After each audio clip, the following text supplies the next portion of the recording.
I never thought I'd be telling this story. It's been weeks since I lost Sarah, and the pain, it's still so raw. You see, it all started in the attic of our old Victorian house just a few weeks after I lost Sarah. The silence in that house, it was deafening. The pages were filled with these frantic yellow scribbles, drawings that made no sense.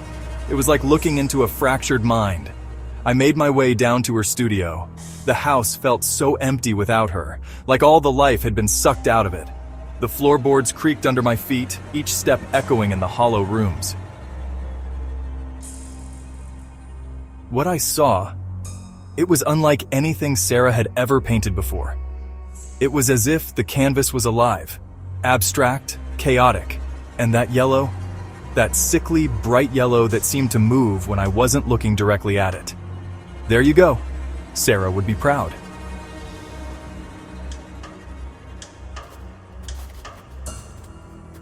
Thank you, Mr. Winters. Mrs. Winters was always so supportive of young artists. She'd want you to have these, make her proud.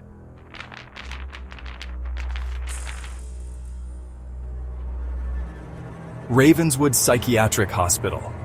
The name seemed to glow on the envelope, like a neon sign pointing to a part of Sarah's life I never knew existed. In that moment, standing there with Sarah's secrets in my hands, I realized our life together wasn't what I thought it was.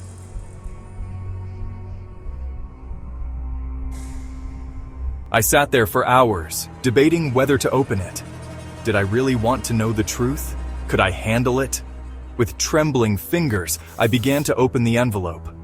The paper tore with a sound like a scream, and I felt the world around me shift. There was no going back now.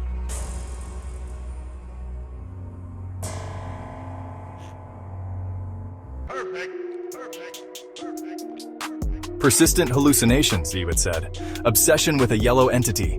The words swam before my eyes. Oh God, Sarah, what were you going through? The house felt different now, colder somehow, like it was holding its breath, waiting for something to happen. With each canvas I revealed, it felt like I was peeling back layers of Sarah's mind. Each one was more disturbing than the last. That yellow, that sickly, pulsing yellow was everywhere.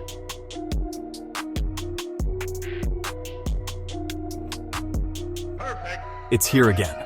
Always watching, always yellow. The USB drive, God, the USB drive. It was labeled for James, if the yellow comes. I couldn't bring myself to look at it, not yet. As I left the studio, I could feel it watching me. The yellow, it was more than just paint now. It was alive and it was hungry. I became obsessed, just like Sarah had been. I started connecting the dots, creating a timeline on the wall. Yellow string everywhere, linking events, sightings. I felt like I was losing my mind, and then I saw it. In the mirror, just for a second, but I knew it was real. My hand shook as I moved to play the video. Part of me wanted to throw the laptop away, to run and never look back, but I had to know, for Sarah. James, if you're watching this, it means the yellow has won. I'm so sorry I kept this from you. I thought I could protect you, but it's too strong, too persistent. It's been feeding on my fear, my creativity, and now I think it's coming for you too. It's real. Oh God, it's real.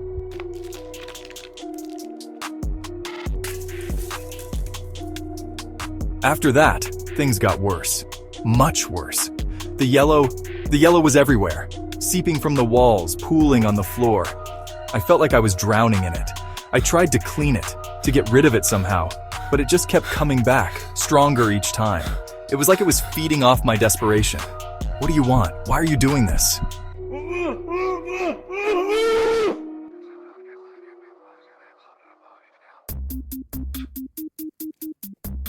I couldn't breathe. The yellow was everywhere, pulsing, alive. I stumbled into Sarah's studio, desperate for answers. Oh God, Sarah. I don't have much time left. James, my love, I'm sorry I failed. The room suddenly filled with a sickly yellow glow. The air, it felt alive, pressing against my skin. I could hear it whispering, calling my name. Sarah, I'm sorry. I should have known. Should have helped you. The guilt. Oh God. The guilt was overwhelming. I should have seen it. Should have known something was wrong. Sarah, I'm so sorry I failed you. Sarah?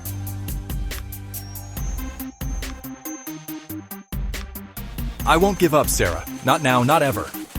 My mind raced. Colors. The spectrum. I remembered Sarah's old color theory books. The color wheel. Yellow's complement. Purple. No, you won't win. Not this time. It's over. You have no power here anymore.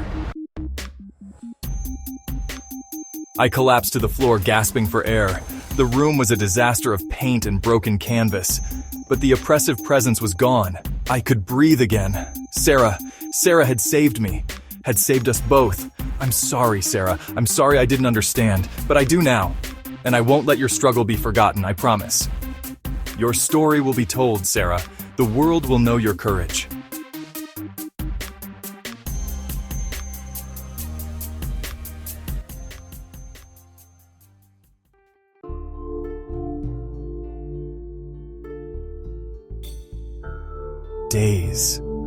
Days passed, or maybe it was weeks. I'm not sure. Time felt different now. The house was quiet, but it wasn't the same oppressive silence as before. It was peaceful, I guess. You should have told me, Sarah. We could have fought it together, but I understand why you didn't. You were always protecting me, weren't you?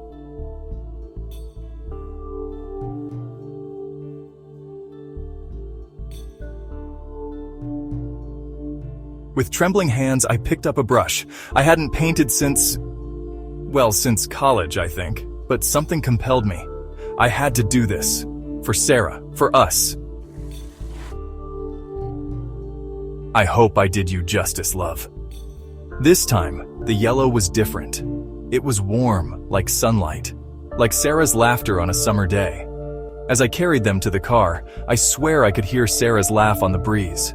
Or maybe it was just the wind through the trees. These are extraordinary. We talked for hours about Sarah, about her art, about the exhibition we would create to honor her memory.